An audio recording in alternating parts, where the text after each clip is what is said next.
अस्सलाम वालेकुम second students. Exercise 16.1 का आज लास्ट लेक्चर है। क्वेश्चन नंबर 12 बी करने जा रहे हैं और साथ क्वेश्चन नंबर 13 है, उसके 3 पार्ट्स हैं, सब करते हैं इंशाल्लाह। Let's start. सीधे स्लाइड पे चलते हैं। क्वेश्चन नंबर 12 बी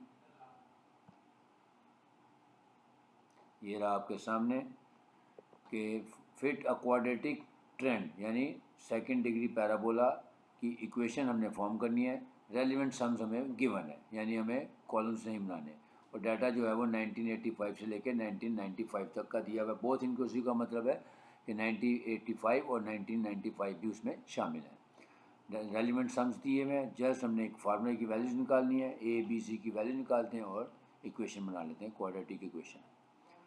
तो लिखते हैं let Y be the y is equal to A plus B X plus C X square be the required equation of parabola या क्वाड्रेटिक इक्वेशन है।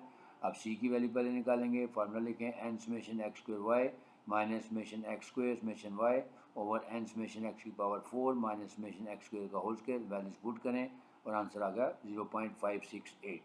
फिर b के लिए रिड्यूस फार्मूला लिखें summation X Y over summation X square, और यहाँ पे b की वैल्यू आ गई 5.46। जबकि क्वेश्चन में बताया हुआ है ओरिजिन जो है वो हमने 1985 और 1995 के सेंटर में यानी मिडल में लेना होगा। ये नेक्स्ट ट्रेंड वैल्यूज़ के लिए वर्किंग है। फिर ए की वैल्यू निकाल लें summation Y minus C summation X square over N, और ए की वैल्यू आ गई 31.6। लिहाजा अब हमारी ट्रेंड लाइन सेट हो गई।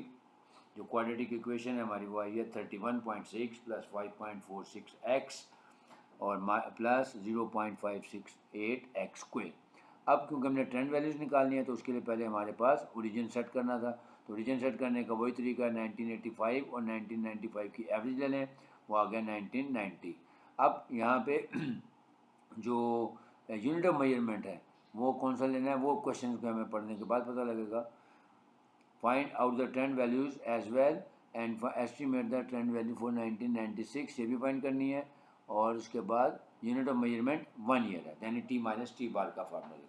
ठीक है, ये हमने टी बार की वैल्यू निकाल ली है। इसका मतलब है अब हम अपना रेलिवेंट टेबल कंप्लीट करते हैं ट्रेंड वैल्यूज़ के लिए। साल आ गए हमारे पास 1985 से लेके 1995 तक। हमारा जो कोडेड ईयर होगा वो एक्स की वैल्यू आएगी टी माइनस टी बार, तो टी बार की वैल्यू हमारी 1990 थी, तो टी माइनस टी बार यानी 1985 माइनस 1990 किया -5, फिर 1986 माइनस 1990 किया तो -4 एंड सो ऑन।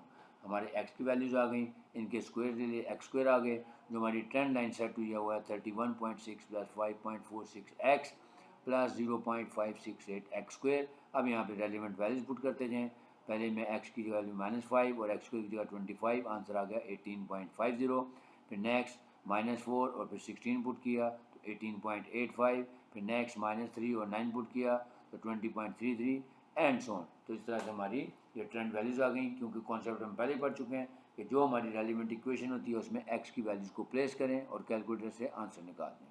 अब चलते हैं क्वेश्चन नंबर 13 की तरफ। शॉर्ट क्वेश्चन है, 3 पार्ट्स हैं। पहला पार्ट है suppose that a linear trend is y hat is equal to 50 plus 2x with origin 1983, यानी इसका ओरिजिन जो है वो 1983 दिया हुआ है। अब कह रहा है और यूनिट ऑफ मेजरमेंट भी बताया हुआ है वो 1 ईयर है। अब कहता है ओरिजिन को शिफ्ट कर दें 1980 पे, यानी ओरिजिन पहले कहाँ पे था 1983 पे, तो अब हमने कहाँ पे लेके जाना है 1980। तो बस सिंपल सी बात है कि हम 1983 को 1980 में कैसे कन्वर्ट कर सकते हैं कि 1983 में से हम 3 माइनस कर देंगे तो 1980 आ जाएगा। तो क्योंकि ये x की वैल्यू है 1983, तो x को हम रिप्लेस कर देंगे x -3 से, यानी 1983 में से -3 कर देंगे तो 1980 आएगा। जैसे हम क्या लिखेंगे, ओरिजिनल क्वेश्चन पहले लिख लेते हैं, गिवन डाटा जो सोल्यूशन होगा, जो गिवन इक्वेशन थी पहले वो लिख लेते हैं। वो है हमारे पास 50 प्लस 2x और ओरिजिन बताया हुआ है 1983। अब हमने इसको शिफ्ट करना है 1980 पे, यानी 3 साल पीछे जाना है, तो हम क्या करेंगे x को रिप्लेस कर देंगे x -3 से, यानी जितने साल आगे या पीछे जाना हो उसके मुताबिक हम x को एडजस्ट कर देंगे। तो ये देखें, for shifting of origin at 1980 put x is equal to x -3, यानी x की जगह हम x -3 की वैल्यू पुट कर देंगे।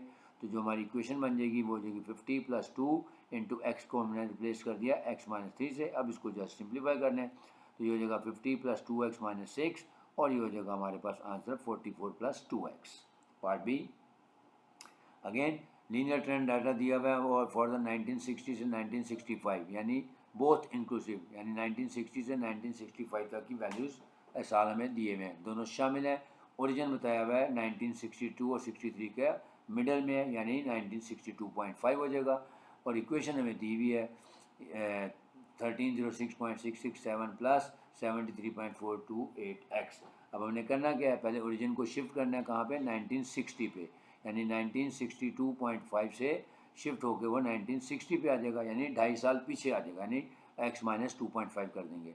और फिर जो नई इक्वेशन बनेगी उसकी ट्रेंड वैल्यूज निकालेंगे। ये भी आसान सवाल है। सबसे पहले हम लिख लेते हैं गिवन इक्वेशन हमारी क्या थी।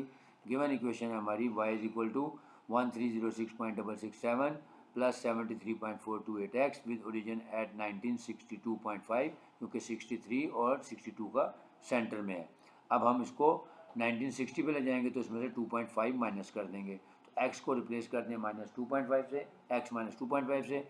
उसके बाद इसको सिंप्लीफाई कर लें, सिंप्लीफाई करेंगे तो हमारी जो नई इक्वेशन बन गई है वो आ गई है 1123.097 प्लस 73.428x। अब हमने इसकी ट्रेंड वैल्यूज़ निकालनी है, तो ट्रेंड वैल्यूज़ जो है वो 1960 पे ओरिजिन सेट हुआ है तो उसके मुताबिक निकाल लेंगे। 1960 से लेकर 1965 तक वैल्यूज़ लिख ली, कोडिंग कर ली t माइनस टी बार, यानी x माइनस 1960, तो ये 0 हो गया, 1 2 3। फिर उसके बाद हमारा जो ट्रेंड लाइन बनी थी 1123.097 प्लस 73.428x, यहाँ पे x की वैल्यूज प्लेस कर दें, पहले 0, फिर 1, फिर 2, फिर 3, फिर 4, फिर 5, और हमारी रेलिवेंट ट्रेंड वैल्यूज आ जाएंगी। Last part number C. अब पैराबोलिक इक्वेशन दी हुई है हमारे पास, और इसमें भी उसने कहा जी ओरिजिन 1980 पे है और इसको शिफ्ट करना है हमने 1975, यानी 5 साल पीछे लेके जाना है। तो वैसे ही करेंगे, पहले हम अपनी गिवन इक्वेशन लिख लेते हैं। गिवन इक्वेशन हमारी 10.4 plus 0.6x plus 0.7x square with origin at 1980, क्योंकि अब ओरिजिन को हमने 1975 5 साल पीछे लेके जाना है, तो x को रिप्लेस कर देंगे x माइनस 5 से। अब जब हमने x माइनस 5 पुट किया तो अब इसको एक्सपेंड कर लेते हैं। 10.4 प्लस 0.6x माइनस 0.6 को 5 से मल्टीप्लाई करेंगे तो -3 आ जाएगा। फिर ये यहाँ पे फार्मूला पहले एक्सपेंड करें, a minus B whole square, यानी a square plus B square minus 2ab, x का स्क्वायर प्लस 5 का स्क्वायर लेंगे 25 माइनस 2 टाइम्स 5 यानी 10x। अब इसको एक्सपेंड कर लें, 10.4 plus 0.6x minus 3 plus 0.7x square, फिर 0.7 मल्टीप्लाई 25 किया तो 17.5, फिर 10 मल्टीप्लाइड बाई 0.7 किया तो -7x। अब इसको हम सिंपलेस्ट फॉर्म में लिख लेंगे, तो हमारी रिक्वायर्ड इक्वेशन आ जाएगी 24.9 minus 6.4x plus 0.7x square. तो ये था क्वेश्चन नंबर 13, सारे पार्ट करवा दिए हैं। ये चैप्टर हमारा ख़त्म हो गया। एक्सरसाइज 16.1 हमने पूरी की है। मैंने मैक्सिमम कोशिश की कि तकरीबन ईच एंड एवरी क्वेश्चन करवाऊँ, लेकिन अगर कुछ सवाल एक आधा जो मैंने छोड़ा भी है वो इसलिए छोड़ दिया है कि उस तरह के ही सवाल मैं काफ़ी सारे करवा चुका हूँ। तो उम्मीद है आप लोगों को पसंद आया होगा, और चैनल के साथ बने रहिए, क्योंकि इंशाल्लाह अब नेक्स्ट जो लेक्चर होगा वो चैप्टर नंबर एक्सरसाइज 16.2 और या नया चैप्टर आपके साथ जल्द मुलाकात करूँगा। इजाज़त चाहूँगा। अल्लाह हाफ़िज़।